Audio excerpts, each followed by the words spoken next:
दंडवत. मी तुम्हाला की नाही माणसाविषयी सांगते. एखाद्या माणसाला एवढा अहंकार असतो की तो अहंकार काही त्याच्या शेवटापर्यंत जात नसतो. आणि एकदा काय झालं, देवाला भांडारेकरांचा अहंकार कमी करायचा होता. ही नांदेडच्या ठिकाणची, भायेश्वरच्या ठिकाणची लीळाचरित्र आहे. मानभाव पंथाच्या समाजामधले देवाची लीळा आहे. एकदा काय झालं, भांडारकरच्या इथं चक्रधर स्वामी भिक्षा मागण्यासाठी गेले, फिरत भिक्षा मागण्यासाठी गेले आणि बाहेरून आवाज देतात की अहो कोणी घरात आहे का, घरात आहे का म्हणल्यानंतर भांडारेकर आणि भांडेकरांची मिसेस आली, भिक्षा टाकण्यासाठी आली. तेव्हा त्यांना घराच्या दाराच्या समोर एक साधू दिसल्यानंतर त्यांनी भिक्षा वगैरे टाकली. भिक्षा टाकली नाही आणि तो काय म्हणत होते भांडारेकर, अरे तू तर धंदाकट आहेस ना म्हणे, तुला काम करायला काय झालं आणि तुला कोणी काम करून पैसे मागायचे, काय भिक्षा मागायलास म्हणे, असं भिक्का मागायलास म्हणे. मग भांडारेकर म्हणे मला कोण काम लावतं म्हणे, मला कोण काम देतं म्हणे, मी देतो ना म्हणे.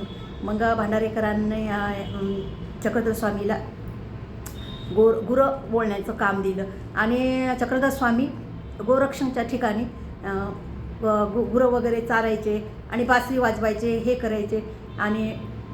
आणि संध्याकाळ ते म्हणे मी नेतो म्हणे आणि चारून आणतो आणि दूध वगैरे काढेल म्हणे, पण मी बांधणार नाही म्हणे, सोडणार नाही म्हणे, हे काम तुमचं भांडारेकर साहेब. भांडारेकर म्हणते ठीक आहे म्हणते. आणि जसं चक्रधर स्वामी गोरक्षणच्या ठिकाणी सकाळी दररोज न्यायचे आणि तिथं बसायचे, एका त्या टेकडीवर बसले की आणि आपली बासरी वाजवायची. बासरी वाजू लागली की गायी रमंत करायच्या आणि एवढे दूध द्यायच्या, संध्याकाळी आल्याच्यानंतर खूप दूध द्यायचं. मग एके दिवशी प्रश्न पडला भांडारेकरांना, हाच माणूस गेल्याच्या नंतर मग आपल्याला कसं कुठं जातो काय नाही, हा काय करतो हे पाहण्यासाठी तो गुपचूप चोरून गेला. आणि जात असताना चक्रधर स्वामीसुद्धा तिथून जात होत्या आणि तिथं लहान मुलाची शाळा होती. भिक्षा घेऊन येऊच लागले होते ना, त्यांना कळाले की आता ही शाळा पडणार आणि याच्यावरचं छत खाली उलटणार. आणि ते परत गेले आणि त्या सरांना म्हणाले, अहो म्हणे ही शाळा आता मोडणार आणि खाली पडणार आहे म्हणे, तुम्ही मुलांना बाहेर वगैरे करा. आणि चक्रधर स्वामी थोडे पुढे गेले की शाळा पडली. आणि या माणसाला कसं कळालं बाबा, आणि या गृहस्थाला असं वाटलं. मग थोड्या वेळाला भांडारकर जाऊन पाहतात तर का आणि चक्रधर स्वामी आपले मस्त गुरं वगैरे त्या रमंत त्या टेकडीच्या ठिकाणी चारवायलेत, गोरक्षणच्या ठिकाणी असे बसलेत आणि बासरी वाजवलेत, गाया रवंत करायलेत, असं ऐकायलेत. आणि संध्याकाळी आले की दूध देतात आणि संध्याकाळी चक्रधर स्वामी तेथून राहेरच्या ठिकाणी रवाना होतात. आणि जेव्हा चक्रधर स्वामीला कळतं चक्रधर स्वामी कोण आहेत, हे देव आहेत, एवढे मोठे देव आहेत, हे भांडारेकरांनंतर कळतं की अरे चक्रधर स्वामी एवढा मोठा माणूस असूनसुद्धा त्याला अहंकार नव्हता.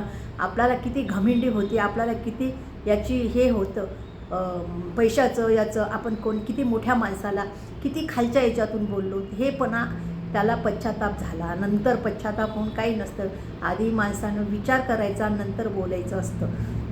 एवढं बोलून मी आपलं हेच करते, भाषण संपविते.